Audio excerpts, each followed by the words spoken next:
మోదీ సభతో రాష్ట్ర రాజకీయాల్లో పెనుమార్పులు 2-3 నెలల్లోనే మార్పులు చూస్తారు. తెలంగాణలో బెంగాల్ జోష్ అది చెప్పడానికి బాగానే ఉంటుంది. తెలంగాణలో బెంగాల్ జోష్ ఉంటుందా? ఇక్కడ ఉన్నటువంటి బీజేపీ నాయకుల మధ్యనే సయోధ్య లేదు. ఉన్నటువంటి 8 జుట్లే గెలవట్లేదు. 8 మంది ఎంపీ జుట్లే గెలవట్లేదు. ఉన్నటువంటి 8 మంది ఎమ్మెల్యేలలో ఒక ఎమ్మెల్యేని బయటికి పంపేసేసింది. ఇక్కడ బీజేపీ పార్టీలో కొత్త అండ్ పాత, సీనియర్లు అండ్ జూనియర్లు లాగా ఇలా బీజేపీ పార్టీలో ఈ వ్యవహారం అంతా నడుస్తూ ఉన్నది. ఒకరు ఎదుగుదల ఇంకొకరు ఓర్చుకునేటువంటి స్థితిలో లేదు. అట్లాంటిది మేము గుజరాత్ లాగా, పశ్చిమ బెంగాల్ లాగా కలిసికట్టుగా పనిచేస్తాం. ఇది తెలంగాణ ఇక్కడ సాధ్యమయ్యేటువంటి వ్యవహారం అయితే కాదు. మీరు కావాలి అంటే, మీరు పశ్చిమ బెంగాల్ లాగా కావాలి అంటే తెలంగాణలో ఉన్నటువంటి ఆ ప్రభుత్వ వైఫల్యాలని, ఇప్పుడున్నటువంటి ఈ ప్రభుత్వ వైఫల్యాలని ఎండగడుతూ మీరు చేయాల్సినటువంటి కార్యక్రమాలు ఎన్నో ఉన్నాయి. ఎంతోమందికి మద్దతు ఇవ్వచ్చు. ఎన్ని ఉన్నాయి? మూసి సంబంధించిన సుందరీకరణ దేనికోసం చేస్తూ ఉన్నారు అన్నటువంటి దానిపైన పోరాటం చేయొచ్చు. హైడ్రా తీర్పు పట్ల పోరాటం చేయొచ్చు. అలాగే పాత సంబంధించినటువంటి సర్కారులో చేసినటువంటి ఏవైతే అవకతవకలు ఉన్నాయో మీ సంస్థలు చేసిన దర్యాప్తు సంస్థలు చేసిన విచారణ జరిపి వాళ్ళపైన చర్యలు తీసుకోవచ్చు. నిరుద్యోగుల సమస్య ఉన్నది. ఉద్యోగాలాగా ఇబ్బంది పడతాము. దాన్ని లీడ్ చేయవచ్చు కదా బీజేపీ నాయకత్వం అంతా. అదేం లేదు. ఉన్నటువంటి ప్రాజెక్టులలో కమిషన్లకు సంబంధించిన అంశం పైన మీరు ప్రస్తావించవచ్చు. అది కూడా మీరు ఎక్కడ కూడా మాట్లాడినటువంటిది లేదు. మీరు ప్రజల సమస్యలని పట్టించుకోకుండా, ప్రభుత్వ వైఫల్యాలని మీరు ఎండగట్టకుండా, మేమే నెక్స్ట్ వస్తాము, మేమే పశ్చిమ బెంగాల్ జోష్ కొనసాగిస్తామంటే ఇది అయ్యేటువంటి పని అయితే కనబడట్లేదు. బీజేపీ నేతల వ్యాఖ్యలు ఏది తెలంగాణలో బెంగాల్ జోష్ కొనసాగిస్తామని. రేపు పరేడ్ గ్రౌండ్లో మోదీ సభ. రాష్ట్రానికి మోదీ 8,000 కోట్ల అభివృద్ధి కానుక. రామచంద్రరావు మాట్లాడుతూ ఉన్నాడు. మోదీ సభను విజయవంతం చేయండి కేంద్ర మంత్రి కిషన్ రెడ్డి పిలుపు. మోదీతో కలిసి అధికారిక కార్యక్రమాల్లో పాల్గొననున్న ముఖ్యమంత్రి రేవంత్ రెడ్డి కూడా రేపు పాల్గొనబోతా ఉన్నాడు. గతంలో మోదీ వచ్చినప్పుడు, అంటే ప్రధాని హోదాలో వచ్చినప్పుడు ఎప్పుడు కూడా పోయి దాదాపు చాలాసార్లు రాష్ట్రానికి మోదీ వస్తే కలవను కూడా కలవలేదు కేసీఆర్. రేవంత్ కూడా రేపు కలవబోతా ఉన్నాడట.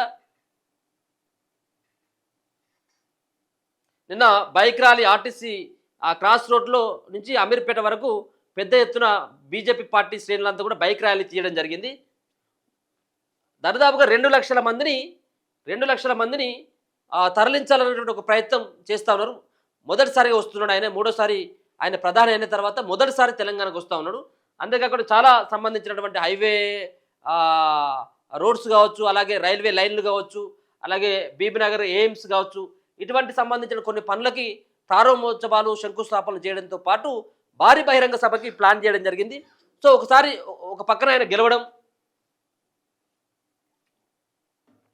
గెలిచిన తర్వాత మూడోసారి ప్రధాని అయిన తర్వాత రావడం, అంతేకాకుండా పశ్చిమ బెంగాల్లో గెలిచినటువంటి తర్వాత ఆయనే తెలంగాణకు రావడం, ఇదంతా చూసినట్టయితే ఉంటే బీజేపీ పార్టీ ముఖ్యంగా ఫోకస్ పెట్టింది కాదనట్లేదు. ఫోకస్ పెట్టినప్పటికీ ఇక్కడ ఉన్నటువంటి నాయకత్వం అంతా కూడా ఏం పని చేస్తుంది అన్నటువంటి దానిపైన కూడా ఫోకస్ ఫస్ట్ పెట్టాలి. తెలంగాణ పైన కాదు మీరు ఫోకస్ పెట్టాల్సింది, తెలంగాణలో ఉన్నటువంటి బీజేపీ నాయకుల పైన మీరు ఫోకస్ పెడితే మీ పార్టీ ఏమైనా గట్టెక్కుతుంది. రాష్ట్ర రాజకీయాల్లో పెనుమార్పులకు ప్రధాని మోదీ పర్యటన అంకురార్పణ చేయబోతుందని బీజేపీ నేతలు చెబుతున్నారు.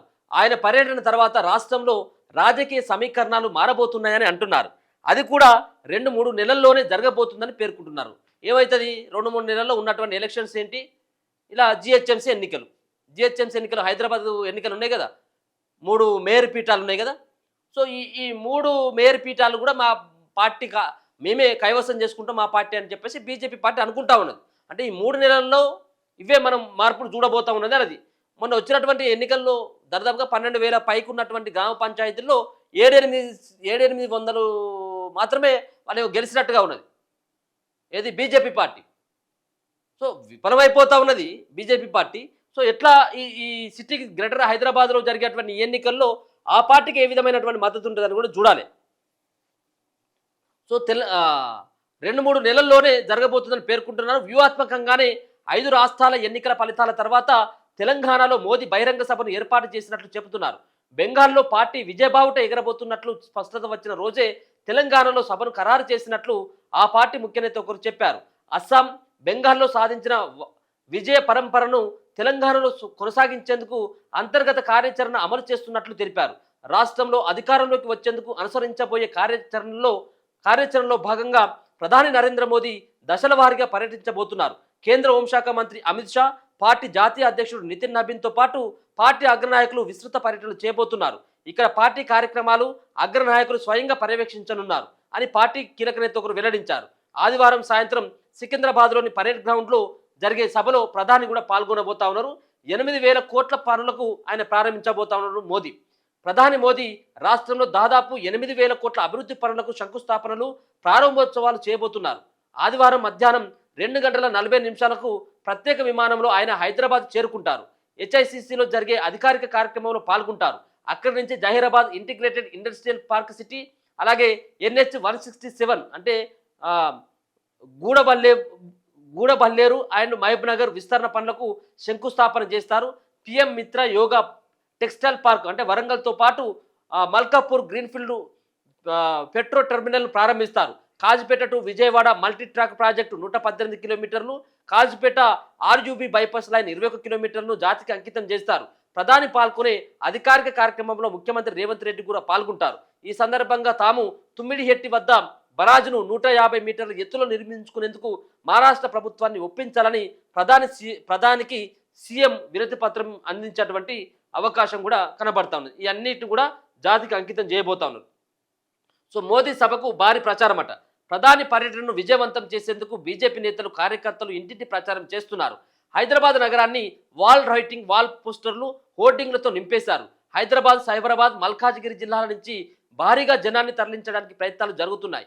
కేంద్ర మంత్రి కిషన్ రెడ్డి, బీజేపీ రాష్ట్ర అధ్యక్షుడు ఎన్ రామచంద్రరావు, ఎంపీలు డాక్టర్ లక్ష్మణ్, ఈటల రాజేందర్ తదితర నేతలు నియోజకవర్గాల వారీగా సన్నాహక సమావేశాలు నిర్వహిస్తున్నారు. కేంద్ర మంత్రి బండి సంజయ్ నేతృత్వంలో శుక్రవారం హైదరాబాద్లోని ఆర్టీసీ ఎక్స్ రోడ్ నుంచి అమీర్పేట వరకు బైక్ ర్యాలీ నిర్వహించారు. ప్రతి అసెంబ్లీ నియోజకవర్గం నుంచి దాదాపు 10,000 మందిని సభకు తరలించాలని లక్ష్యంగా పెట్టుకున్నారు. పరేడ్ గ్రౌండ్లో సభ ఏర్పాట్లను పార్టీ రాష్ట్ర అధ్యక్షుడు అయినటువంటి రామచంద్రరావు పరిశీలించారు. ఈ సందర్భంగా ఆయన మాట్లాడుతూ బెంగాల్ ఎన్నికల ఫలితాల తర్వాత తెలంగాణ ప్రజల్లోనూ బీజేపీకి అధికారం కట్టబెట్టాలనే సంకల్పం కనిపిస్తుందని తెలిపారు. మోదీ సభకు సుమారు 2 లక్షల మంది వస్తారని చెప్పారు. కిషన్ రెడ్డి రంగారెడ్డి జిల్లా శంషాబాద్ మండలం పెద్దషాపూర్లో సన్నాహక సమావేశంలో పాల్గొన్నారు. ప్రధాని సభను విజయప్రదం చేయాలని కోరారు. ప్రధాని సభకు 2,000 మంది పోలీసులతో బందోబస్తు ఏర్పాటు చేస్తున్నట్లు మల్కాజ్గిరి కమిషనరేట్ పరిధిలో డీసీపీ శ్రీధర్ తెలిపారు. నగరంతో పాటు సభా ప్రాంగణం ట్రాఫిక్ నియంత్రణకు ప్రత్యేక ఏర్పాట్లు చేసినట్లు వెల్లడించడం జరిగింది. సో ఇదంతా కూడా రేపు ఒక అడావిడి, ఇప్పటి నుంచే ఒక అడావిడి అయినటువంటి వాతావరణం హైదరాబాద్లో కనబడతా ఉంది. మీరు ఎక్కడ చూడండి, ఇప్పుడు హైదరాబాద్లో ఏ మూలను చూసినా కానీ మోదీ ఫోటోలో కనబడతా ఉన్నాయి. మోదీని ఆహ్వానిస్తూ ఫోటోలు కనబడతా ఉన్నాయి. చాలా చోట్ల హోర్డింగ్లు, పెద్ద పెద్ద హోర్డింగ్లు, కట్టట్లు కూడా అవన్నీ కూడా కనబడతా ఉన్నాయి.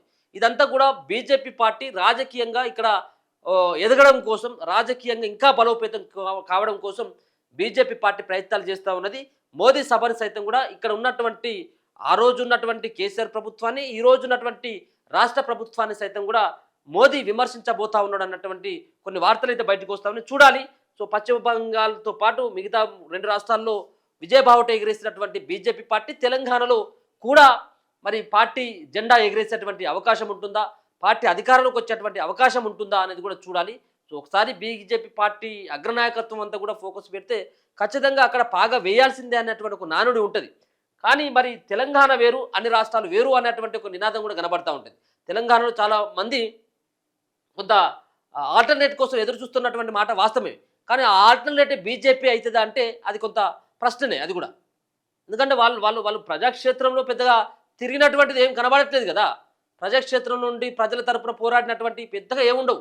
మళ్ళీ ప్రజల తరపున మళ్ళీ ఇప్పుడు దొంగ అన్నట్టుగా చేసినటువంటి దుర్మార్గ పనులు బీఆర్ఎస్ వాళ్ళు చేసి మళ్ళీ వాళ్ళు అక్కడికే వెళ్ళి వాళ్ళు సానుభూతి పొందేటువంటి ప్రయత్నం చేస్తారు. కనీసం ఆ స్థితిలోనైనా మీరు ఉండాలి కదా. బీజేపీ వాళ్ళు ఉండరు. వాళ్ళు మళ్ళీ ఉంటే కాంగ్రెస్, లేకపోతే బీఆర్ఎస్. ఇక బీజేపీ ఎప్పుడంటే వాళ్ళకి ఇక తోసినప్పుడు వాళ్ళు అడిగిపోయి పరామర్శించడమో లేకపోతే ఉంటే వాళ్ళని కలవడం జరుగుతూ ఉంటుంది. చాలా ఉన్నాయి సమస్యలు. ఆ సమస్యల పట్ల బీజేపీ ఇప్పటికైనా కానీ చేజారిపోయింది ఏం లేదు. బీజేపీ పార్టీ ప్రజల పక్షాన పోరాడుతూ వాళ్ళ సమస్యలను సార్ట్అవుట్ చేసి ప్రభుత్వాలపైన ఒత్తిడి తీసుకొచ్చేటువంటి కార్యక్రమాలు చేస్తే ఏమన్నా బయటపడుతుంది. ఇక లేదు మేము ఈయనకుంటాం, మా మీద మేమే పెత్తానం చేసుకుంటాం, ఎదుగటువంటి తొక్కుతాం, లేకపోయినటువంటి సీనియర్లు మాకంటే వచ్చినటువంటి జూనియర్లు ఈ పెత్తనం ఏంటి అని చెప్పేసి మీ మీద మీరే బురద జల్లుకున్నట్టయితే మీ పార్టీ ఆగమైపోతుంది. కాబట్టి మొత్తానికైతే ఒక 2 లక్షల మంది మోదీ సభకి రాబోతున్నట్టుగా స్పష్టంగా అర్థమవుతా ఉన్నది.